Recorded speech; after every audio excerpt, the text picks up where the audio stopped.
Amb motiu del 8 de març, Dia Internacional de la Dona, avui parlarem d'un estudi europeu dirigit pel CAC, que conclou que la presència femenina en la programació esportiva del 2022 millora, especialment a Catalunya, però encara està molt lluny de la paritat.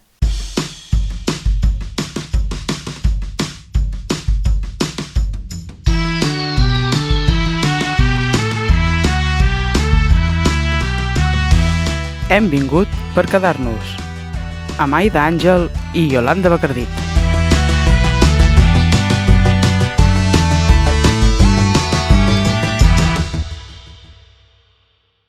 Us donem la benvinguda a l'Hem vingut per quedar-nos, un programa 100% dedicat als equips femenins i a les esportistes d'aquí.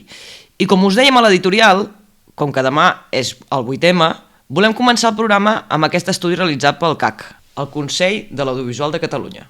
Aquest estudi diu que l'esport practicat per dones va ocupar el 10,4% de les notícies esportives en els informatius de TV3, la qual cosa triplica el resultat de l'informe realitzat fa 6 anys, en què aquesta dada era d'un 3,9%.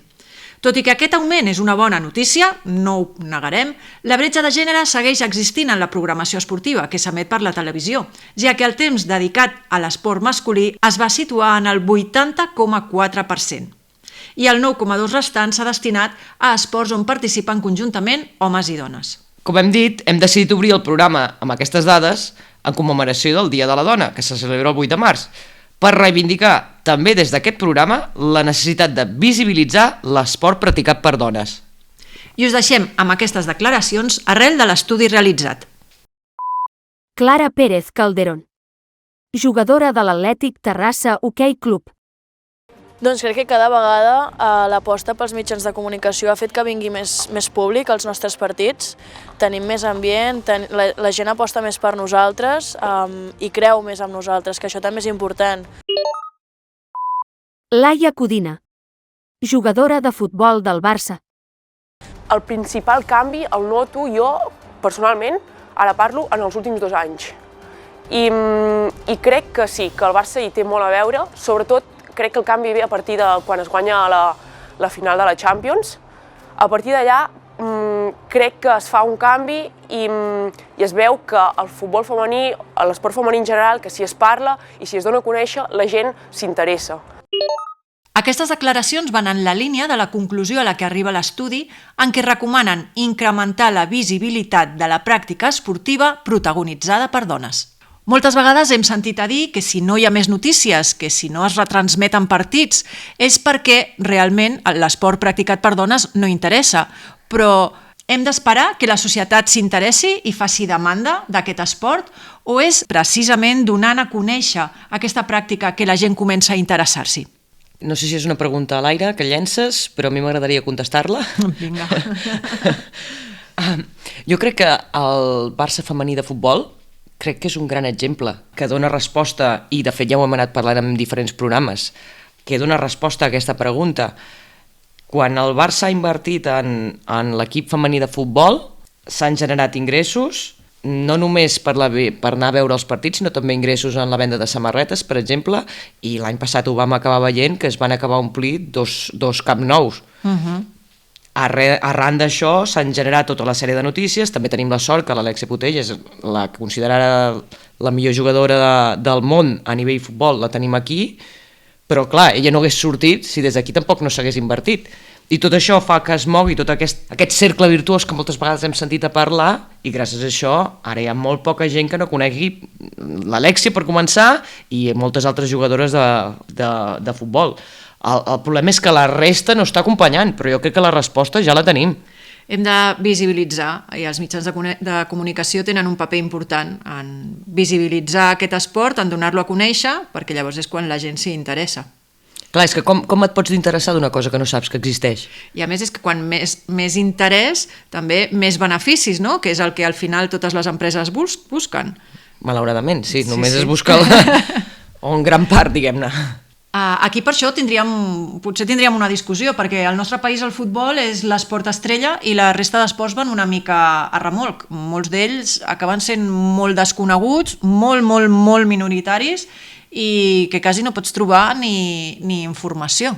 Com molt bé has dit, el futbol és com l'esport estrella, però si mirem les diferents lligues, les diferents competicions i disciplines esportives, jo crec que el bàsquet, almenys a nivell femení, dona 1000 voltes encara a lo que és el futbol, i que en el fons hi ha molts clubs de molts esports que no es coneixen però que segueixen que durant molts anys han existit aquests clubs i que segueixen havent-hi gent que aposta. Només que mirem l'hoquei patins, que nosaltres tenim cada setmana, 10 equips catalans estan a la primera categoria i amb prou feina se'n parla, tot i que siguin desconeguts i hi ha interès. Imagina't si a sobre els visibilitzéssim, encara s'aconseguiria molt més.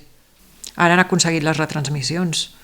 Sí, de fet en aquest programa ho vam celebrar, que hi hagués les retransmissions de tots els partits d'hoquei patins femení, i ara darrerament, ara també vam dir-ho en el propi programa, que s'havia obert la pàgina web de la LE Waterpolo, que podien veure les retransmissions dels partits de waterpolo dels equips femenins, que són passes. Aprofitem que ara per ara és gratuït. Sí. Doncs bé, dit això, bon 8M i continuem, això sí, continuem amb el futbol. Hem de donar tota l'actualitat esportiva. Comencem amb el resum de la jornada 20 de la Finet World Liga F, que ha tornat a competir després de la parada de seleccions. Toni, benvinguda a la secció. Hola, bona tarda. El Barça va jugar diumenge a casa contra el Villarreal amb un resultat de 5-0 amb gols de Oshoala, Salma Parayuelo i Hansen. Hem de destacar el retorn de Hansen, Engen i Jana. I precisament el retorn de Hansen va estar marcat per un hat-trick. Bona manera de tornar, no? Doncs sí, vam començar la setmana amb la bona notícia de les altes mèdiques de la Engen, la Jana i la Graham. La Jana després d'un any de baixa amb el trencament de creuats. I la Graham des del partit del Rosengar a la Champions, 4 mesos després. I sí, doble bona notícia. Tornada a la lesió i tornada d'aquesta manera. La Caroline va sortir al minut 65 per la dreta i tot un recital d'accions tècniques, desequilibrant a la defensa i amb l'encert de cara a porteria. El primer gol que entra a l'àrea sortejant rivals i regatejant a la portera, i el segon xut creuat amb la dreta. I ja el tercer, una llarga conducció des de fora cap a dintre i xut amb l'esquerra col·locat. Contentes per recuperar talent i jugadores de cara al tram final de la temporada. Pel que fa al partit, domini del Barça, el Villarreal que planteja una resistència defensiva, com has vist el partit? Pel Villarreal no era un partit de la seva lliga. Recordem que està a un punt del descens i que encara està amb l'objectiu de mantenir la categoria. Sí, total domini de la possessió del Barça, però que no acabava de trobar els espais, fins que a la segona part l'equip blaugrana, amb els seus objectius tàctics al camp que ens té acostumats i la incorporació dels canvis, aconsegueix obrir més espais. Bé, i tot això segurament per la bona feina de l'equip de la Sara Monforte, que a diferència del partit de la primera volta, on va plantejar moltes estones en una pressió alta, aquest diumenge ens vam trobar un plantejament molt conservador, amb 5 defenses, tancant espais per dintre i acumulant jugadores, i sense deixar el Barça aconseguir aquestes superioritats zonals amb les moltes ajudes de les jugadores del Villarreal, sumada a l'actitud individual defensiva de cada una, on no es deixaven desbordar en conducció. I tot això, clar, amb molt poques consignes ofensives, deixant a la Kanté a dalt.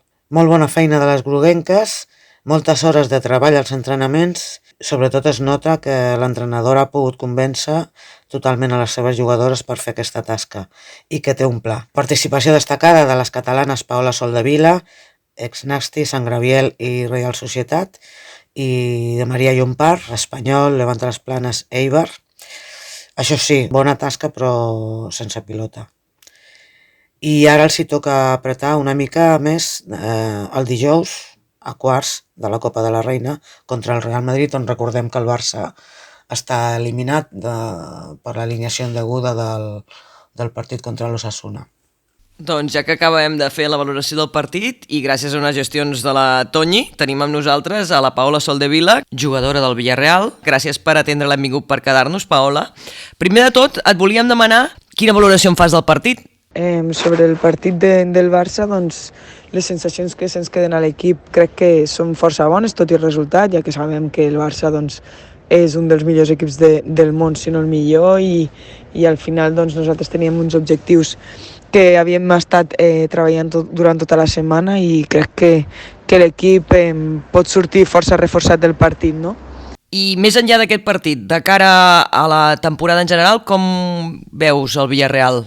Al final, doncs, la temporada del Villarreal doncs, està sent complicada, no? Som un equip que el seu objectiu principal és aconseguir la permanència i bueno, crec que estem treballant dia a dia i des de fa força mesos doncs, per aconseguir-ho, no? I a nivell individual, quins són els teus objectius? Personalment, doncs, a nivell individual és seguir una mica en la línia en la que estic des de fa uns anys, no? Que és seguir millorant any rere any, ja que bueno, crec que cada cop el nivell de la primera divisió femenina és major i la gent que arriba, no, de generacions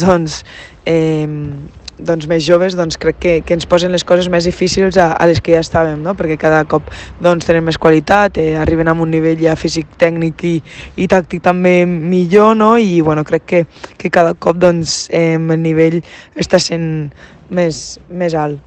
I ara d'aquí res teniu el partit de la Copa de la Reina. Com l'encareu?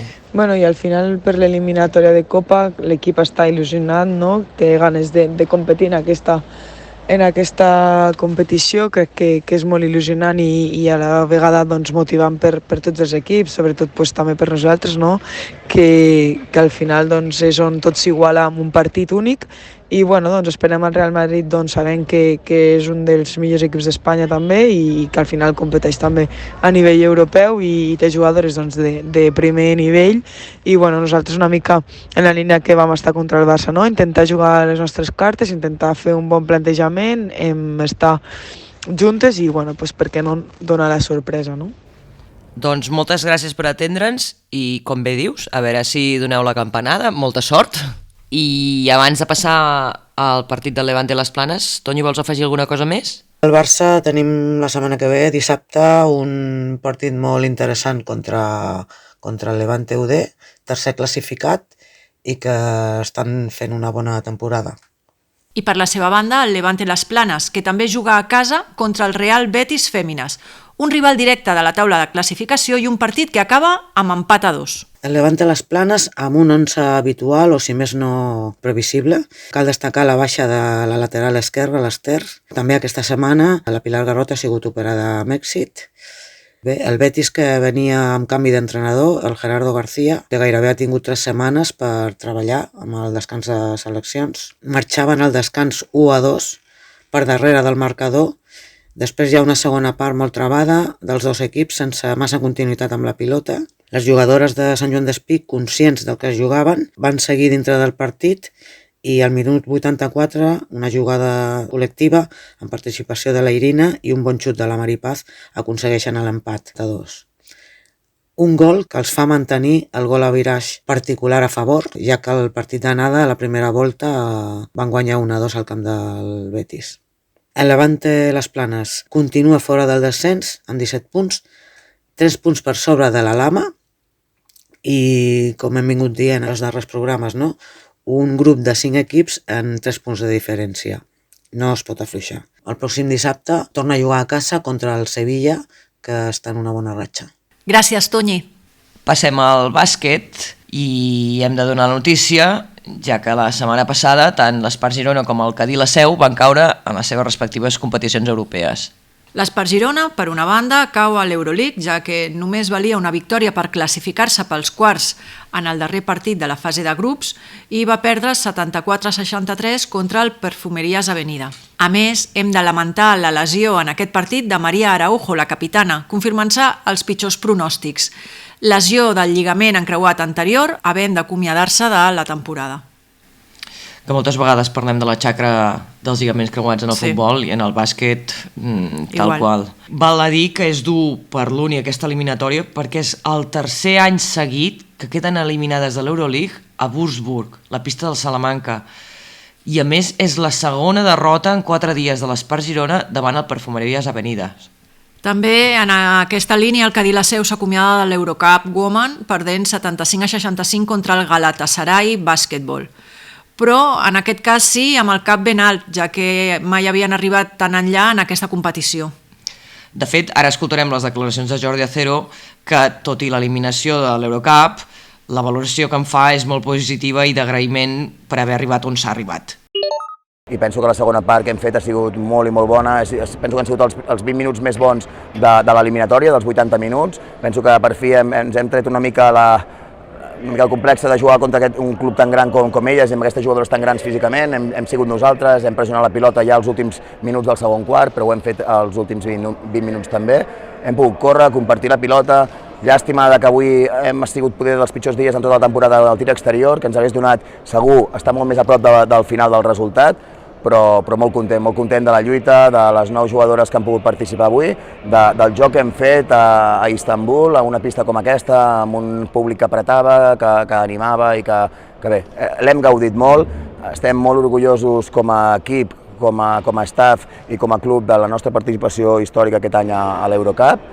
Avui s'acaba aquesta participació, però ja et dic, com els deia a les jugadores, podem marxar amb el cap ben alt, orgullosos de la feina que han fet totes les jugadores, que hem fet tot el club per aconseguir i poder participar en aquesta competició. I ja per acabar, només agrair a tot l'estaf de l'any passat, a totes les jugadores de l'any passat, perquè sense elles no haguéssim viscut aquesta temporada Eurocup. Per tant, és cosa de tothom que hi ha ficat el seu gran de sorra per estar aquí avui. I d'Europa passem a la Lliga Femenina Endesa, on les coses han anat una mica diferent en alguns d'aquests equips. És el cas del Cadí la Seu, que va guanyar el Movistar Estudiantes 72-67. Un partit que semblava perdut i que, lluitant, van aconseguir endur-se.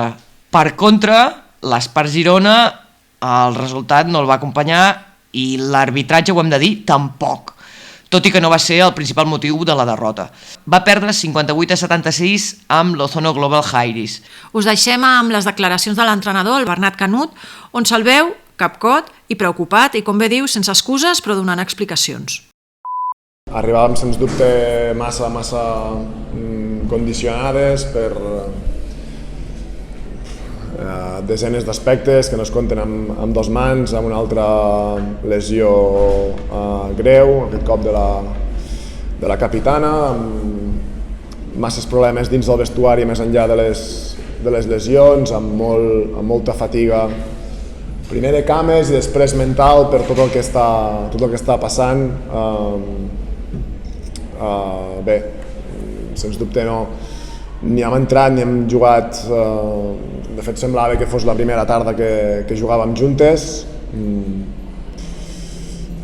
amb una mica de cor però amb molt poc cap. Llavors amb un rival que et planteja alternatives has de fer servir el cap i el cap no et funciona,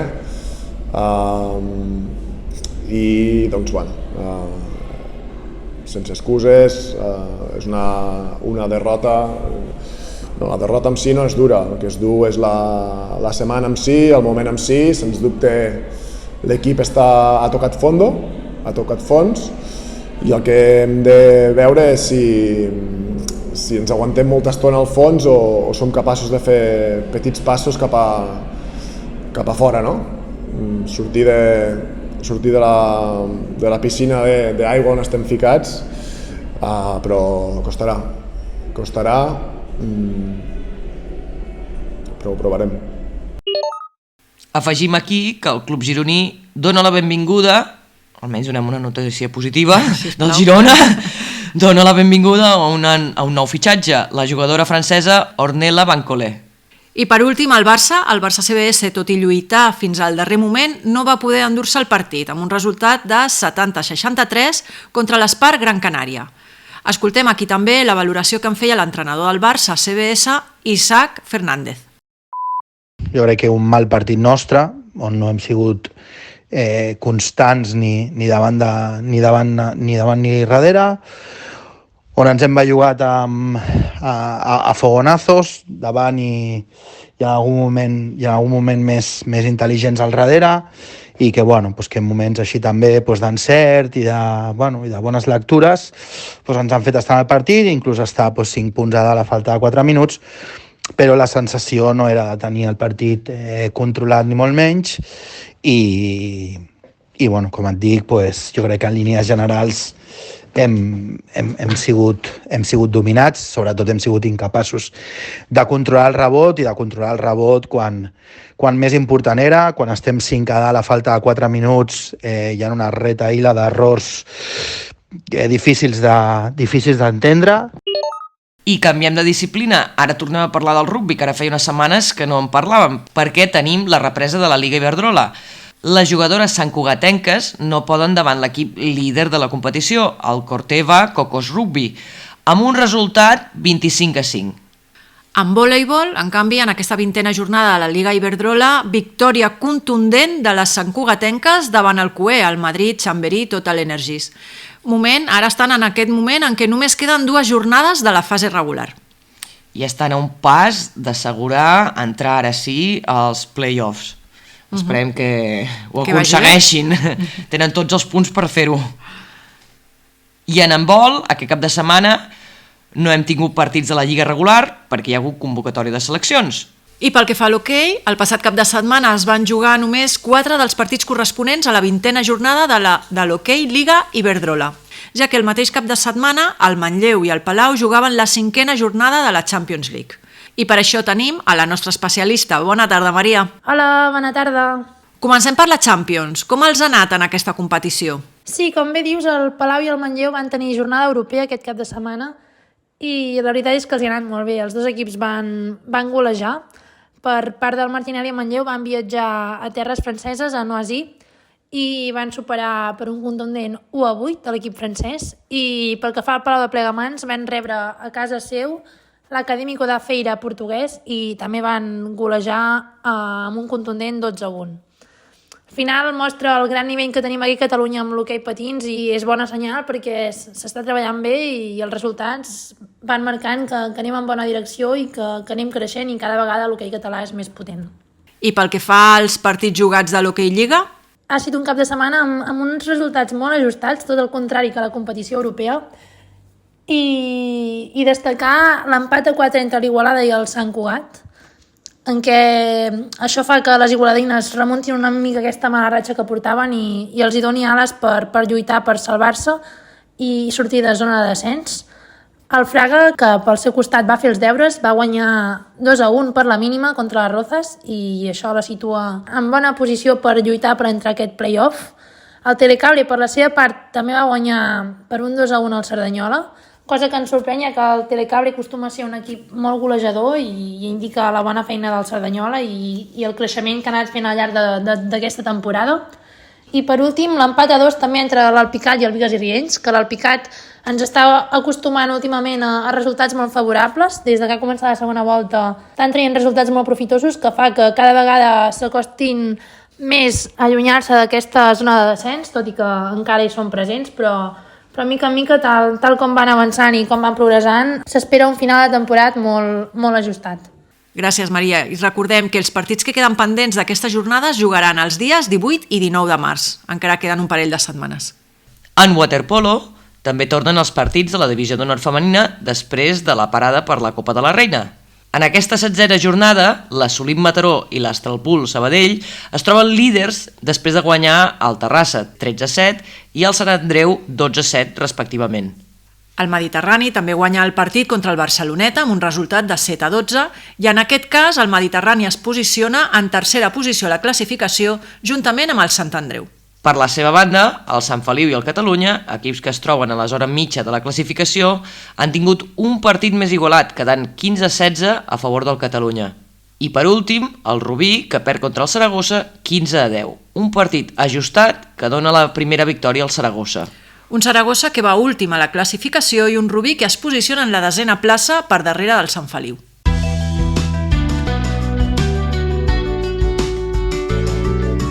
Doncs això és el que ha donat de si el programa d'avui. Us desitgem un bon 8 de març i el desig que cada dia fos d'igualtat i no calgués tenir un dia especial per recordar-ho. Hem fet el programa Maria Pons, Maria Anglada, Toni Muñoz, Aida Àngel i Yolanda Bacardit, amb el suport dels serveis tècnics de Ràdio Mollet. I ens fa il·lusió comunicar-vos que aquest programa, l'hem vingut per quedar-nos, és candidat als Premis Ràdio Associació de Catalunya en la categoria Inclusió. Així que, si ens voleu donar suport o seguir tota la informació esportiva, ens podeu seguir a Twitter, Instagram, YouTube, TikTok, tot amb l'usuari @xquedarnos. Fins la setmana vinent. Adeu.